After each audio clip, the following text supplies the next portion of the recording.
I'm filming in the morning, which means everything is really blue. So I've got this lamp, hoping to brighten the space because the space is really dark if I film in the morning. So. Hello and welcome back. My name is India and I happen to read a lot, and today we are going through, this is probably the most important video that you can do in any reading year at all ever, and that is your top 20, well in my case top 20, could be less for other people, but that is the top 20 books of the year. I used to do top 10. A couple of years I did top 10 in a row, but I started reading more books and started reading so many amazing books that I had to champion them. So the last 2 years have been top 20, and that is what we're going to be going through today. So yeah, get some food, do your makeup, clean your house, put me on in the background. Let's talk about my top 20 books of the year. So any books that I was sent from publishers to review, there are a couple in here that will have been sent to me specifically so I could give a review. These are all honest reviews, but I will link in the description and mention in the description what were publisher sent books, so we all know and we're all aware. And before we get into it, these are in a very specific order. I have worked really hard and I've compared all of them and I put them into a designated order. They are 100%, there's no like, oh I love them all, there's no order, there is a complete order. Alright, I've read 163 books. I know exactly what my top 20 are. I'm not leaving it till the end of the year because I don't see the point, because I've not read a book since probably the 20th of December. So there we go. There's no point in waiting and see if I'm going to miraculously read a book, because I know I'm not. But anyway, the first book on our list is Sweat and Soap by Kintetsu Yamada. This is an amazing contemporary romance manga series following two colleagues who are drawn together when they meet at work, and it's just the ups and downs of their relationship. They get together in volume 1, and it's all about the blossoming of their relationship, the obstacles they face that they face together as a couple. So there isn't this like will they, won't they element. You know from volume 1 that they are together, and you just get to be with them throughout their entire relationship, which I think is incredibly lovely. It's very, very funny. There is, I think, 13 volumes. It's a completed series, so you could literally binge read the entire thing if you wanted. It's just an amazing romantic comedy, workplace comedy. It is 18 plus, I will just preface that, so when you go into it, it is not for 12-year-olds. It is 18 plus, and there is some content in there that will explain why, but it's just a really fun, sweet, hilarious workplace romantic comedy. Really big fan of it. This is the next volume that I need to read in 2025. I also read Kintetsu Yamada's Home Office Romance earlier this year, which was an amazing standalone romance. I would just highly recommend anything that she writes if you are a romance fan. Next on the list, we have Fangirl Down by Tessa Bailey. This is also a contemporary romance. I said last year, I think it might have been, that I don't read that many romances. I'm not really a romance fan. And then in 2023 and 2024, I realised how much of a little liar I am, because I love a romance. I love a good romance. I don't read many contemporary romances. They are few and far between, but I do love a historical romance and I do love a fantasy romance. This is a This is a contemporary romance that is worth your time. I have read not all of Tessa Bailey's work, but I've read a good chunk of Tessa Bailey's work. I think I've read 3 books of hers this year, and in January, I know I'm reading her most recent release, Dreamgirl Drama. If Tessa Bailey writes it, I'm picking up. I really, really, really love Tessa Bailey's romances. Again, I think it's because I think, like with Sweat and Soap, it's very funny, and I like reading romances that actually are funny. So this contemporary romance follows golf. It's a sports romance, it's a golf romance. Maybe I'm partial to bias because my boyfriend plays golf, so maybe that's why I loved it so much. But the main character, he is a slowly declining world championship. Like, he is a bit of a dick, and he has one last championship to go, and he enlists the help of his #1 fan whose parents lost their golf shop during a big storm. So he pays her to work with him, so in order for her to raise the money to get the funds for her parents' golf shop or putt shop. I should really know. But anyway, it is really good fun. It does weirdly make you invested in golf. I got some of the reference in this and I was like, don't mind me. But it is amazing, and Tessa Bailey's characterization is absolutely incredible. The discussions on body autonomy and feeling like a failure, all of this is absolutely incredible. And I think I've seen a lot of discourse online about going, well, I just read cutesy little romances, so I just turn my brain off. Like, I don't need to think when I read these books. I 100% enjoyed this book more when I was actively engaging with the text and with these characters. I think if you just go in and go, oh, it's all romances and kisses and all of this, like, you will enjoy it. But if you really like turn that brain on, get those cogs whirring, you will appreciate what an amazing story this is. And the discussions, especially on the female character around body autonomy with her diabetes, is honestly incredible. And it's definitely her best characterization. And I think if you want to get going with a Tessa Bailey, this is definitely one to start with. I think it's a really good way into understanding how her writing is. Just genuinely my favourite Tessa Bailey to date. I don't actually own a copy of this book. I gave it to my sister to read because I thought she'd absolutely love it. So it is in my heart. But physically it is at my sister's uni house, room, dorm thing. And that is Where Sleeping Girls Lie by Farida Abake Iyamide. And this is also very on brand that my sister is at uni reading it, because this is set at a boarding school and it follows our main character who enrolls into this new school after being homeschooled her entire life, and literally within 24 hours her roommate's missing, and she decides to take it upon herself to find out where her roommate has gone, and ends up uncovering literally a shit ton of secrets that the school has to hide. Farida is the author of Ace of Spades, which is one of my all-time favourite YA thrillers. So I was going into this a little bit nervous. One, because it is a tome.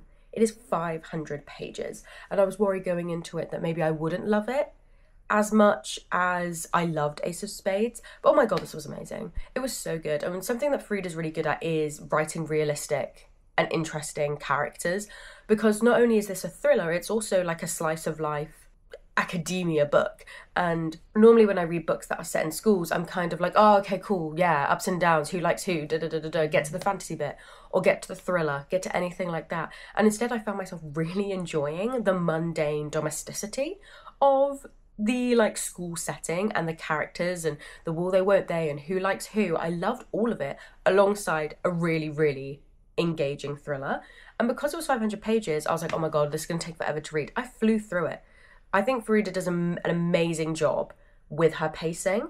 So yeah, absolutely loved it. It was so good. It's so worth your time. I hope my sister finishes reading it so I can have it back. It needs to be on the shelf next to my copy. No, I think I also gave her Ace of Spades.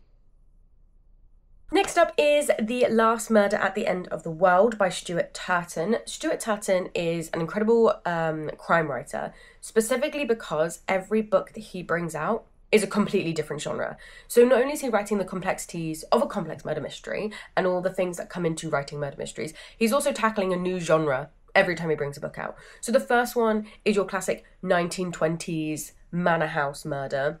The second one is set on a ship during a storm in, like, I want to say the 1800s. And then here we have a post-apocalyptic story. So we're going from historical fiction to sci-fi, and as well as a super complex murder mystery. I think he's incredibly smart. I don't see many people doing this. Every book that he writes is vastly, vastly different. And I think it's always really exciting to know what Stuart Turton is bringing out next. So yeah, I read this in 2 days. I read it in 2 days. He is a master writer. This one is specifically really good because you get to follow a bunch of different characters. I said this in my top 5 murder mysteries book, that I really liked when we were able to follow characters that weren't just the detective, and this is another crime book that does that. It is set on an island a couple of years after this disastrous kind of, I think it's a fog. Let me remind myself. Yes, it's a fog. After a disastrous fog sweeps the world and destroys anybody who lives it, and it's set on this one island with the remaining survivors of the world. It's 122 villagers and 3 scientists, and they live in this kind of harmony and balance on this island until one of the scientists is found dead, and this death triggers a 24-hour warning that the barrier that protects the island will go, and the fog will seep into the island, killing all the remaining people on this island, because I think it's something to do with, like, this was a sanctuary made and they've broken the rules by murder and all of this. But it's so engaging, and you have this one character who doesn't really know where she fits on the island, who decides that she's going to solve this murder. And not only, again, you have the complexities of trying to solve a murder, but you also have an element of this island is not exactly as it seems, and what exactly is this fog. And it's just a beautiful blend of genre. Stuart Turton's plots never disappoint. This is his best characterization yet. In this book, like, you really just connect with every single one of these side characters, good and bad, and such a great realization of setting. Like, I feel like I'm there on the island with them. Definitely one of his best. So next on the list is How to Solve Your Own Murder by Kristen Perrin. Now, if you have watched my top 5 murder mysteries of the year, you will know that this actually made it to that list. So I'm actually not going to say too much about this because I've already literally got a whole dedicated video to this book. So what I am going to say is, if you like Flick Between the Past and Present, if you love diary entries, if you love scandalous summers in small cozy villages, and if you love a victim who knows exactly who murdered her and has solved her own murder, read this. But if you want more information, check out my top 5 murder mysteries video, because more is said there. Next up is The Reappearance of Rachel Price by Holly Jackson. So a little bit of context, I'd only read one of Holly Jackson's books prior to reading this one, and that was the very first book that she brought out. So I read Good Girl's Guide to Murder for my YA book group. We all loved it. It was absolutely incredible. I thought it was amazing. If you know me, you know that I love an epistolary novel. I love novels that are written not just in prose, so in transcripts and anything different to like normal prose. So I loved Good Girl's Guide to Murder. It was like everything I would love in a crime book. And then I started off with that, the very first book she's ever read. And then the next book I read was this one, which I read March of this year. And that is the most recent book that she had brought out. So I was really getting like the beginning and the present of Holly Jackson's career. And I just want to add, prose-wise, the development in her writing is absolutely incredible. I was engaged in The Good Girl's Guide to Murder. I genuinely could not put this down. Every time I put it down, I was thinking about it through the rest of the day because I wanted to get on with it and read and find out more. Her characterization in this is really good. It follows a young woman called Belle whose mum went missing when she was incredibly young, and her father has finally accepted this true crime documentary series or company to make a series about her mum's disappearance. And as this true crime crew comes in and starts uncovering things, she starts sensing that things aren't exactly right and goes on her own investigation. And it's really, really good. It's incredibly thrilling. There were like, I genuinely couldn't guess anything. And going back and looking through the book after reading it, you do think to yourself, how did I miss all of these signs? How did I not put 2 and 2 together? The foreshadowing in this book is absolutely amazing. It's also a book that I would highly recommend if you're like not, because it's a young adult thriller, but it doesn't read for young adult, and I think young adult thrillers are absolutely amazing and I love them. But I do think this has a level of appeal that I do think that adults would enjoy this. So if you see this and you go, oh, this sounds really interesting, but it's a YA book, don't be turned away. Do not be turned away. It is incredibly engaging. I think adults would get so much out of this as well. I think people see young adult and they go, I'm not a young adult, I'm an adult. You would gain so much from this. Please read all of Holly Jackson's work. That being said, I didn't love Good Girl, Bad Blood that much. So then the next book on my list is a non-fiction book. This is one of 3 non-fiction books that have made it onto this list, and that is Know My Name by Chanel Miller. This is Chanel Miller's memoir about all of her experiences surviving the Stanford sexual assault case, and it is a very gut-wrenching, raw memoir. I don't read many memoirs. I actually did follow this case quite intensely when it came out and everything was online, and it was one that I kept up to date with. So this is a book that I'm actually surprised it took me this long to read because of how closely I followed the case. But it was an incredibly, gut-wrenching, raw story that really tackles from the beginning to the end. Like, we don't just cover, oh, this is like a small part of it. It is from, we learn a little bit about who she is at the beginning of the book, and then it follows the events of that night, and then all the subsequent things that come with wanting to challenge this disgusting individual. So yeah, a very intense read. I think a very poignant read, and it's definitely a book that I recommend everybody read. Like, it's also beautifully written. Like, Chanel Miller is a very, very good writer. And yeah, it was a tough one. It was definitely a tough one. So then we have Meet Me at the Surface by Jodie Matthews. And this is what It's one of those things, and I don't know exactly what the correct term is, because it's definitely more literary fiction than your stereotypical fantasy genre fiction that I normally read. It's definitely more focused on this character's childhood experiences, but there's like a little of fantasy, if that makes sense. So I don't know whether it counts as low fantasy. I think it's like minus fantasy. Like the fantasy is like sprinkled in there, if that makes sense. But this follows our main character who is going back home to Cornwall after the death of her ex-girlfriend to attend the memorial service, and she finds herself back in her childhood home with her family. She resorts back to like old family dynamics. I think a lot of us can relate to that at Christmas time, and we get this really beautiful story set in the present day, but also set in our main character's past at her relationship with her ex-girlfriend, as well as this really interesting folklore story. It's tied quite a lot to Cornish folklore, and it's just really engaging. It's slow paced, which I don't normally read that many slow paced books. It's definitely on the slower paced side, but it literally draws you in. Like, I can only explain it as being like, as you're reading this, like vines are slowly twisting around your legs, bringing you into the story.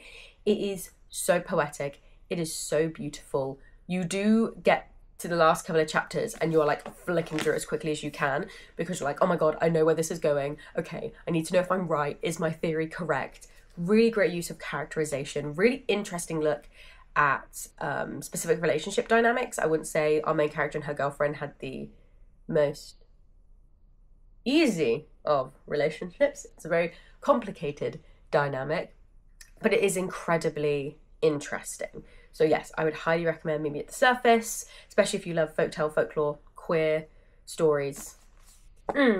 This didn't get enough love by a lot of people this year. I did not see enough about this book, so I want people to read it. So if you ever decide to read this book, The Silence in Between by Josie Ferguson, just get tissues. Do it. That's all you need to know.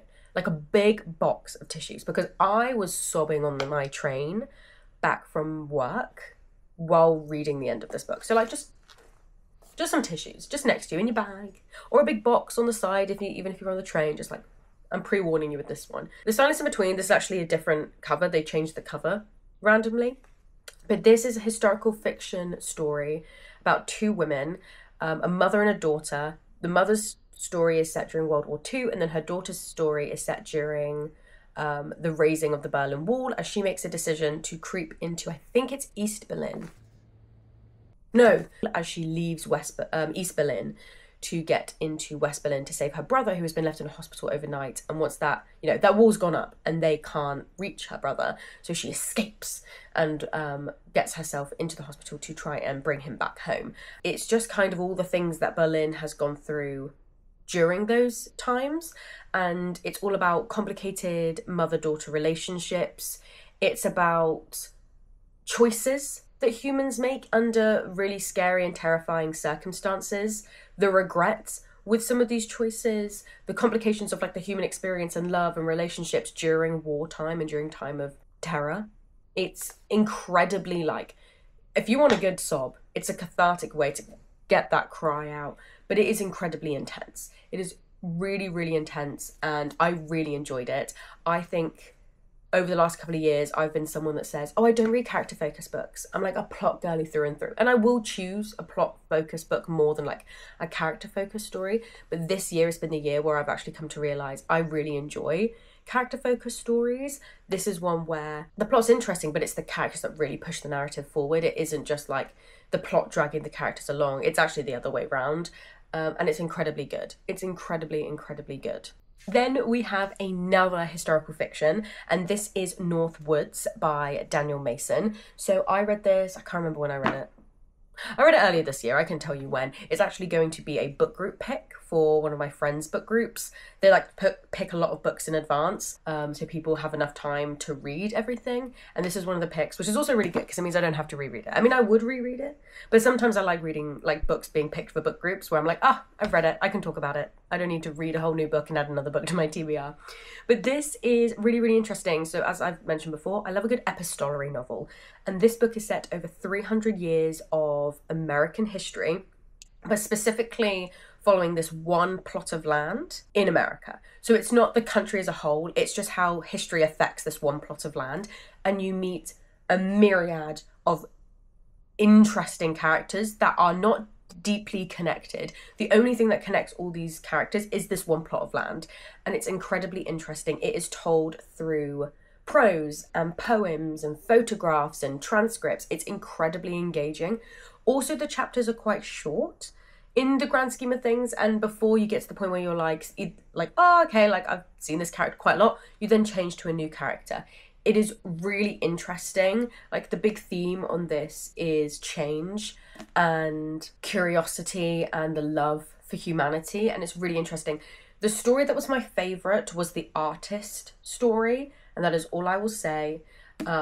This is definitely a book that you can dip in and dip out of as well, because there are set stories. You can read a story and put it down. The story with the twins and the story with the artist are really, really good. So yes, I'm excited for this book group to read it and experience it in all its magnitude. And now we are in our top 10. We are halfway through. This is incredibly exciting. So those are my incredible top 20s. And you might be thinking to yourself, well, why didn't you just do top 10 from now? Because you have your top 10. These stories needed to be shouted about. They needed to be shouted about. They needed to be spoken about. People needed to know these books existed, if they didn't already. These are my top 10. Let's get into it. This is incredibly, incredibly, incredibly exciting. First up, Yona of the Dawn. And like with Sweat and Soap, I actually don't limit it just to one volume because, to be honest with you, because there's no title attached to the books and it's just a number, in my brain, I cannot remind myself what happened, and I can't differentiate the story between volumes. It's just like one long story for me. So I never choose a specific volume because honestly, I could not tell you if that scene happened in volume 6 or 7, if you get what I'm saying.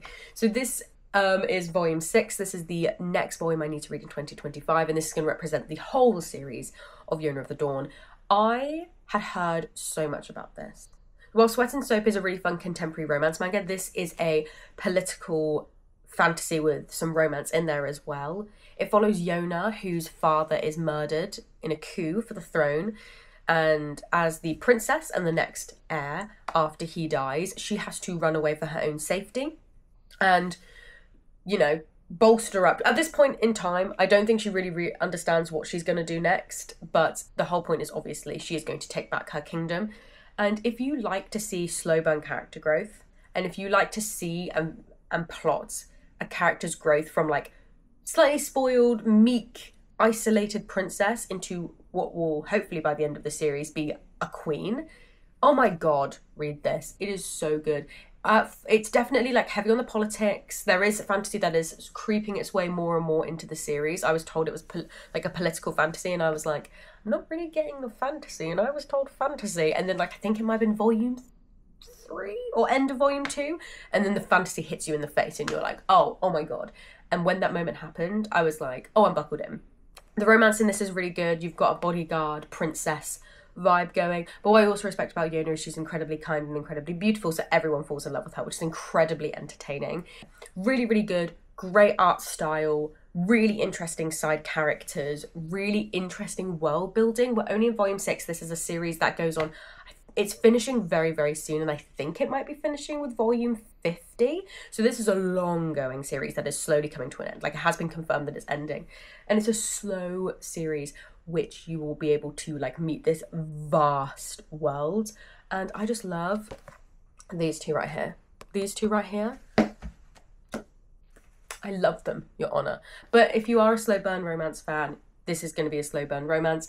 But also if you're not a slow burn romance fan, there are little things in there. It's just so good. It is just so good. I highly recommend this.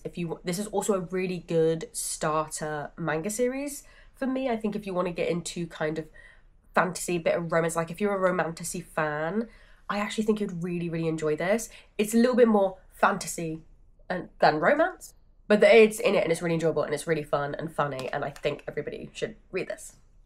So the next one on my list is one that I also don't own, and that is It's Lonely at the Center of the Earth. Lonely at the Center of the Earth? Sorry, I'm just checking my notes. It's Lonely at the Center of the Earth by Zoe Thorogood, which is a semi-autobiographical graphic novel about a 6-month period in creator Zoe Thorogood's life. Her discussions on mental health self-esteem, creativity, what it means to create, and it's incredibly engaging. I don't think, if I'm being honest, I've ever seen such an inventive graphic novel in my life. To the point where I was reading this and I was genuinely in awe that someone's brain could, one, be that creative. I'm not a very creative person myself, but two, put onto the page something so fresh and exciting and inventive. And I literally remember just reading it being amazed, but like, how could you, like, oh my God, you'd have to read it to understand, but it's just such an ingenious way of presenting a story and doing a graphic novel and doing an autobiography. Oh my God, it's so inventive and it's so good. And a friend of mine, Jonathan, was like, oh my God, this is so amazing, you should read it, you'll really enjoy it. And I remember being like, oh, okay, yeah, I'll get round to it. Finally getting round to it and being like, why did I leave it this long? Jonathan was right, and I should listen to all of Jonathan's recommendations. It is so good, and it's very thin, so it's definitely one you can read in one sitting, but you take so much away from it. And it does affect you. You do leave and you start thinking about your own life, but it's so good, and I understand why it won all the awards that it did. So the next one on my list is The Trees by Percival Everett. This is a really exciting and thrilling crime book about two detectives that go to this small southern house. I think do they work for the FBI? I can't remember, hold on. No, they are just detectives. No, Mississippi Bureau of Investigation. Set in Mississippi. It's the Mississippi Bureau of Investigation. And these two detectives go down to this house in Mississippi where this man is dead. And it seems to be revenge killings after what happened with Emmett Till. And it is a really poignant book that I really enjoyed for a myriad of reasons. One, incredibly short chapters. I think the longest chapter might have been 4 pages. Incredibly short chapters. Great, interesting use of language. It is also incredibly hilarious while being incredibly gory and covering some incredibly dark themes. It's about murder. It's about racism. It's, honestly, you will be shocked at the gore in one chapter and then you'll be literally chuckling away because it's so funny, and the characters in this are so engaging, and the ending is very interesting. The ending goes down a route I don't think any reader expects, and I think that'll be a little bit controversial because some people will like it and some people won't. But I was super engaged in this. I literally flew through it. I found the plot to be incredibly exciting. I found the story to be incredibly poignant and funny and heartbreaking at the same time. I think there's so much that people can take away from this, and I completely understand why it was nominated for a bunch of awards it was nominated for. This is my first Percival Everett. I genuinely want to read so much of his work. Next on the list is Reading Lessons by Carol Atherton and Like with How to Solve Your Own Murder by Kristen Perrin. I've actually already spoken about this book on my most surprising, most disappointing and worst books video. As you can tell, since it's in my top 20, it is not the disappointing and the worst book. It was a book that took me completely by surprise and I loved it so much. So for more information on this book, check out that video. But what I will say is it's a really good look into what we can take from texts that we studied at school, what we can learn from them even now, her experiences as being an English school teacher. It is incredibly interesting. It has its moments of being incredibly sad, of being incredibly funny. And also, if you like diving into literary texts, you'll get a lot from this because this is really interesting and a really good look at some of the texts. It made me appreciate like A Cashel for a Knave, which I never thought I would appreciate. So yeah, check this one out. Then on my list we have Intervals by Marianne Brooker, which is it's my last non-fiction book of the list. I've been really appreciating non-fiction this year. Definitely something that I want to focus on more in the new year. This is a very heartbreaking book. Again, get the box of tissues out. At that point, get 2 boxes of tissues. And it follows Marianne, whose mother is diagnosed with, I'm going to make sure I get the name right, primary progressive multiple sclerosis. And it's all about her life with her mum's challenges of dealing with her multiple sclerosis, and her mum's decision and subsequent the actions after making that decision of voluntarily stopping eating and drinking. And Marianne, it's all about her experiences, growing up with her, hearing that her mother decision, and then being with her mother through the actions of that decision. And it is incredibly devastating to read. And it's also essays about how as a society we treat people with illnesses and chronic illnesses, and how there were certain systems set up that failed her mother before her mother decided to make this choice. It is a discussion about autonomy during and after death. It's autonomy during your illness. It is an incredibly necessary read. Like, I definitely think a lot of people should read this and listen to Marianne's story and listen to all the essays that she has to say and all the people that she quotes in this. It is very heartbreaking. I related a lot to it prior to reading it. After some of the events that have happened in the last couple of month or so, I relate to it even more. It's definitely one of those books that once I've read it, I really appreciate it. It will stay on my shelves forever. I don't know how likely I am to reread it just because of how heart-wrenching it is. But yeah, I feel like it's one of those necessary reads. I think a lot of people should read this. And we are finally in our top 5. This is so exciting. Once this is done, I've got one more video and then 2024 is over for me. So yeah, let's talk about my 5th favourite book of the year, and that one is Ancillary Justice by Ann Leckie. This was a latecomer to this year. I read it, I think in October I read it in September for my October sci-fi book group, and this book signified a lot for me.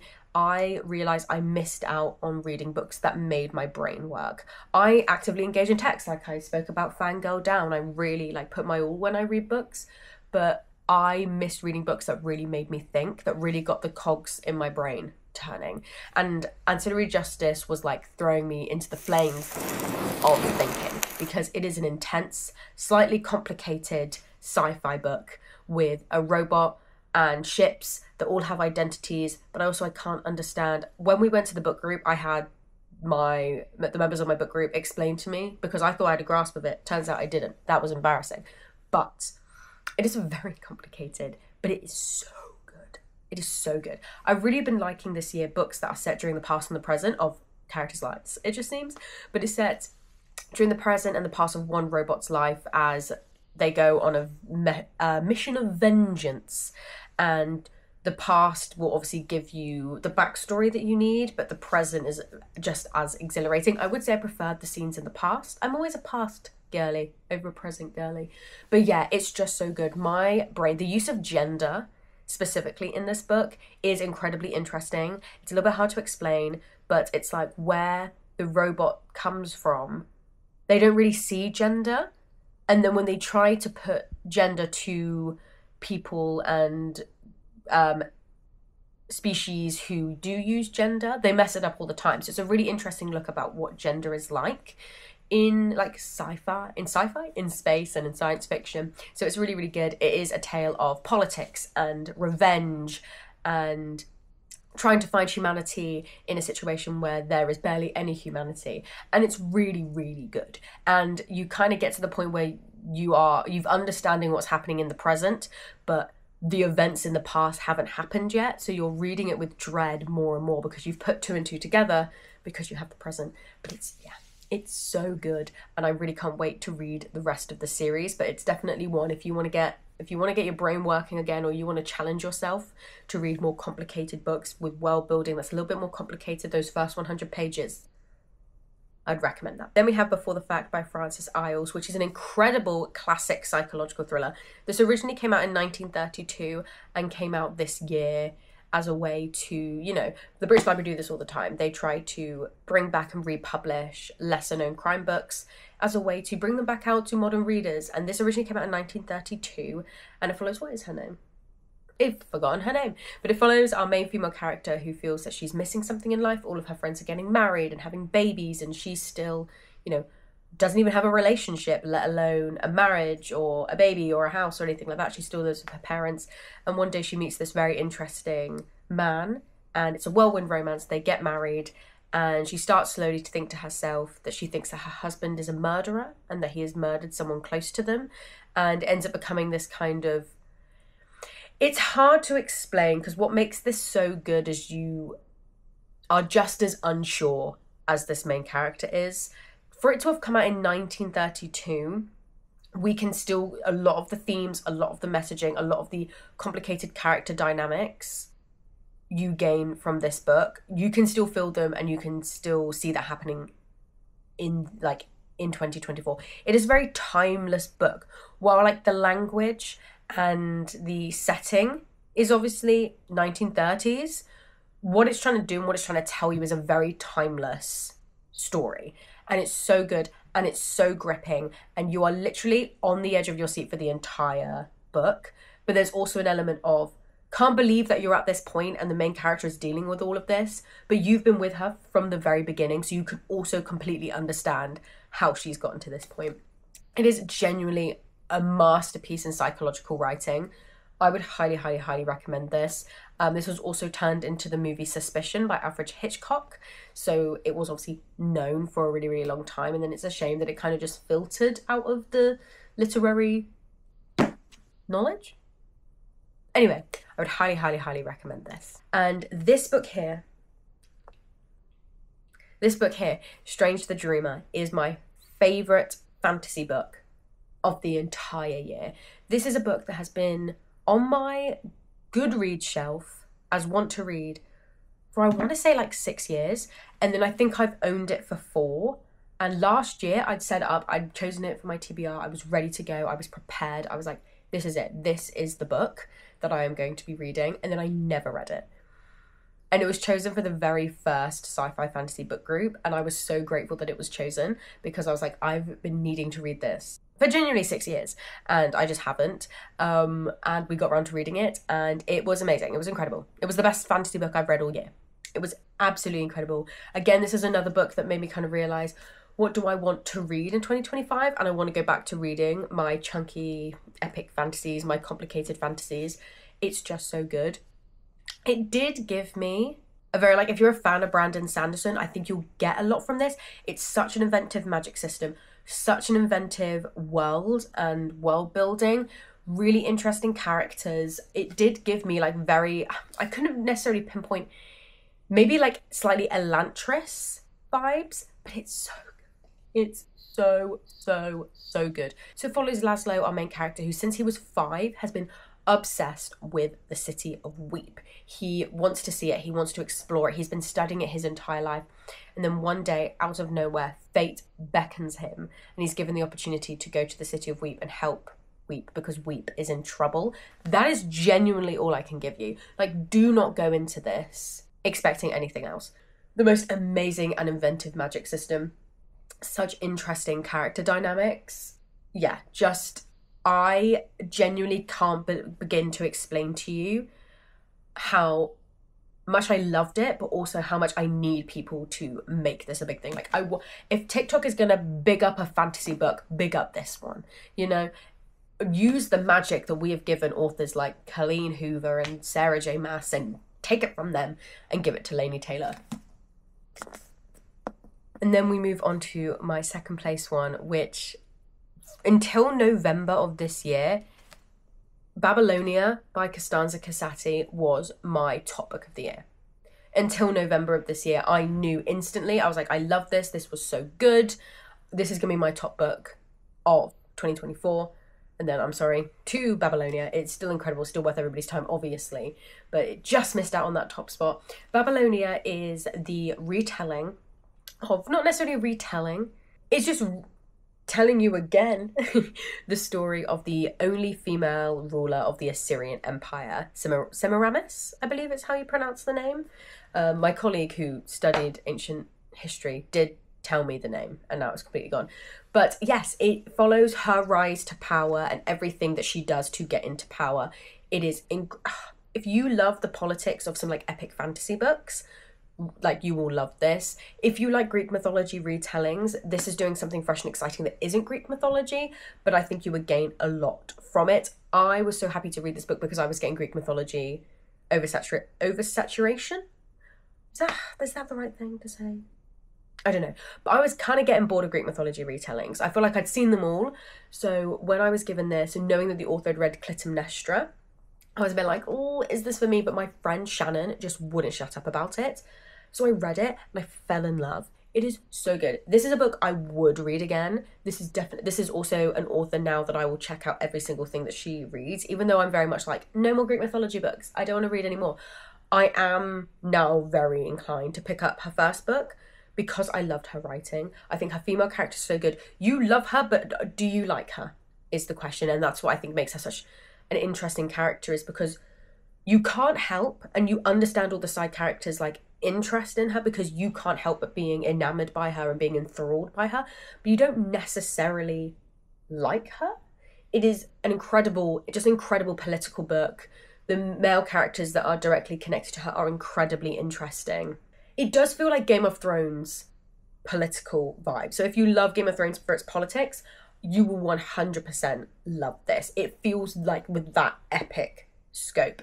It is so good. I need to know what Costanza Casati is bringing out next, because I will be literally there banging down the doors of the publishers begging for a book, because oh my god, it is so incredible.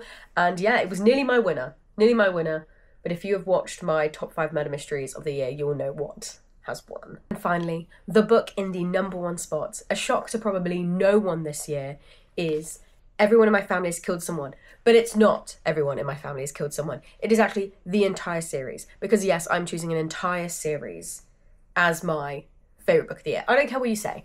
I don't care if you go, that's not how that works. It is how that works for me. The Ernest Cunningham series by Benjamin Stevenson is so good.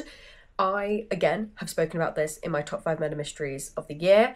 If you want to watch that, like check that out, I would highly recommend it. I go into more detail. But what I will say is, if you like meta-narratives, witty narratives, the vibes of Knives Out, the idea that if you want Daniel Craig and Rian Johnson to make Knives Out until they no longer can, that is how I feel about Benjamin Stevenson. I want him to write Ernest Cunningham books until he literally can no longer write. So witty, so engaging. Oh my god. Well, he's not doing the genre flipping around that Stuart Turton's doing.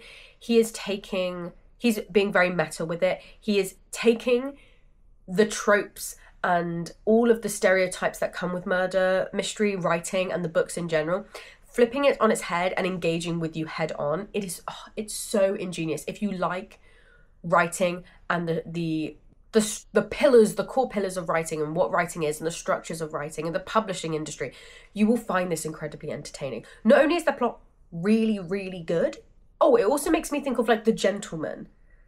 Not the TV show, but the movie. It's very self-referential. It's just so engaging, so exciting. All the plots are amazing. The books, the characterization's always great. The main detective is absolutely incredible, but the plots just get better and better and better. Even his Small Christmas one, I sometimes feel that Christmas crime books are a little bit of a cop-out. Let's get a Christmas crime book in while we can, but it feels so intentional. It connects to the wider story. It is just so good. And each book has like a little gimmick. So Everyone in My Family Has Killed Someone. It's in the title. He tries to solve a murder while knowing everybody in his family has the capacity to be a killer because they have been already. The second one, Everyone on this train is a suspect.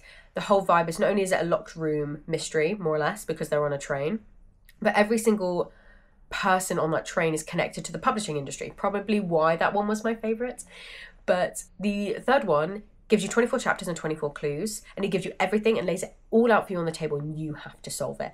And it's so good. It's so smart. It's so engaging. It's my favourite book of the year. I cannot wait for book 4. As I said, I hope Benjamin Stevenson writes these until he can no longer write them. They are so good. That was it. That is my top 20 books of the year. That is incredibly exciting. It is done. I love the end of the year. I love being able to talk about the books that I love, but I also like looking forward to the future. I'm not sure what I'm going to do next, but my next bunch of videos, I think I'm doing my 2024 wrap-up, which will be a very quick video. I don't think it's going to be super long because it will just be, I read this many books. And then it will be my plan for 2025, which I'll finally get into in detail what I want to gain from 2025 with my reading. But yeah, there we go. Thank you so much for watching. I really appreciate it.